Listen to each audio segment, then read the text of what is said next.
Գիտեք, այս վերջի ժամանակները մեր երկրի դավաճան, չեմ ուզում ասեմ ղեկավարությունը, որտեղ իրենց ղեկավար չեմ ճանաչում, այն կառույցը, որը որ այսօր երկրում զավթել է իշխանությունը, սկսել է շատ լավ քննարկել միջազգային հարաբերությունները, թե մենք ինչ հարաբերություններ պետք է ունենանք եւ այլն։ Եվ գիտեք, sense որ լսում ես, շատ ճիշտ բաներ է, ոնց որ թե ասվում։ Մենք ուզում ենք դիվերսիֆիկացնենք անվտանգությունը։ Մենք ուզում ենք համընդելնենք։ Մենք ռազմավարական պայմանագրեր ունենք Չինաստանի, Ֆրանսիայի, Բրիտանիայի, Ամերիկայի եւ այլ։ Միտումնավոր ձեզ մցնում են թուրիմացիան մեջ։ Ոչ մի իր կողմից թվարկված պայմանագրերի մեջ, այսպես կոչված ռազմավարական գոյություն չունի Հայաստանի անվտանգության մասին ոչ մի խոսք։ Գոյություն չունի ոչ մի բառ, որը որ պետք է մեզ։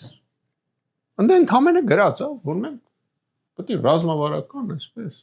չգիտեմ, համագործակցենք, այս անենք, այն անենք, բայց ոչ մի բան, որը որ մեզ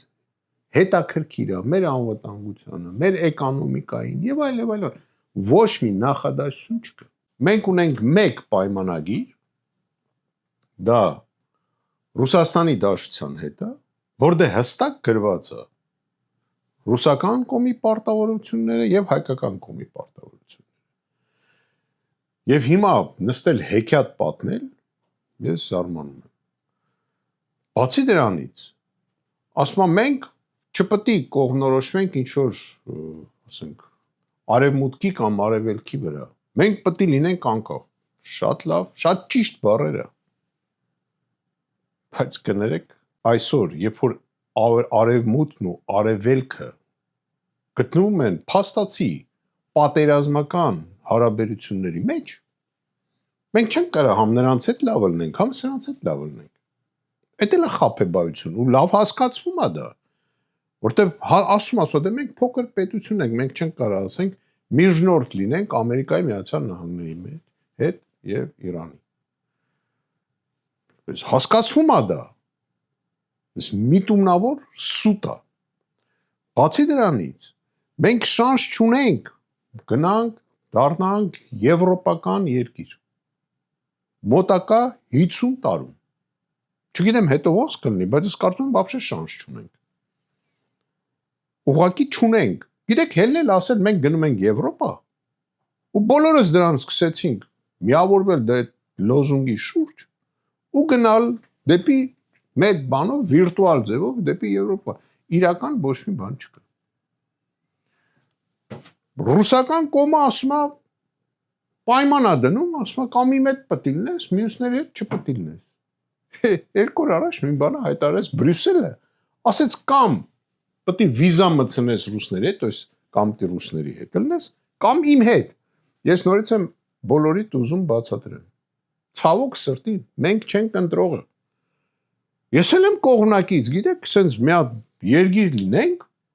որ սաղի հետ լավը լինենք, արևմուտք կլինի, արևելք կլինի, մենք սաղի հետ լավը լինենք, բայց ցավոք սրտի մենք չենք որոշ։ Ես էլ կուզեմ, որ մեր կներեք, մեր կոնյակը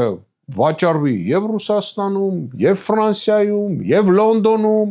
եւ Միացյալ Նահանգներում։ Ով չուզի որ։ Դե գիժլն ես որ չուզես։ Ցանկությունը լավ բան է, ձգտումը լավ բան է, բայց իրողությունը պետք է տարբերես երազանքներից։ Եկեք մի լսեք այդ խաբեբային։ Ինքը ասում է այն բառերը, որը որ ձեզ դուր է գալի։ Դուք դրան հավատում եք ու հետևից գնում եք անդունդ, ինքը մի խնդիր ունի, պահի իր աթոռը։ Որովհետև հենց այդ աթոռից դուրս եկավ այդ դավաճանը։ Նույնիսկ Նաստրադամուս երևի չկարան ասի իր հետ ինչ կարա լինի։ Ու չի կարա մի մարդ ունենա բարեկամական հարաբերություններ որևէ մեկի երկրի հետ, եթե նա չունի անձնական ընկեր։ Ասեք ընկերոջ անունը։ Այդքան բան։ Ունենք գիտեինք ընդ Սերժ Սարգսյանի ընկերը ով է, Ռոբերտ Քոչյանի ընկերը ով է, Լևոն Տեր-Պետրոսյանի ընկերը ով է։ Տվեք այդ անունը։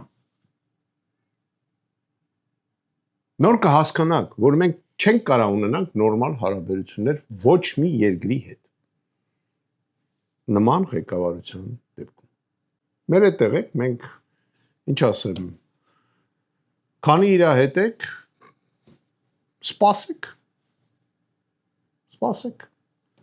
Տեսեք ինչ կլինի, լոլիկը ով կուտի մեր, ծիրանը մերով կուտի, կոնյակը ով կխմի,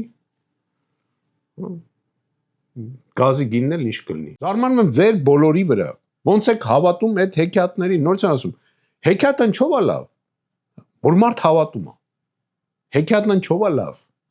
որոնց քո երազանքներն է նկարագրած, հեքիաթի մեջ միշտ բարին է հաղթում, բայց դա հեքիաթ է։ 40 տարի եվրейներին մայիսերն էր խափում այդ բանով տանում էր այդ անապատով։ Ասում էր հեսա լավ կլինի։ Վերջը Նասչյանի, որ սովից սկսեց մեռնել այդ ժողովուրդը։ Հետո հեքիաթ մտածին, ասին ամպերից ծմերուկ էր ընկնում, բդերով իրանք ուտում էին եւ այլն։ Հիմա դենա։ Ֆրսնում ա ձեզ անապատով։ Բայց ամպերից պոնչիկներ չսպասեք։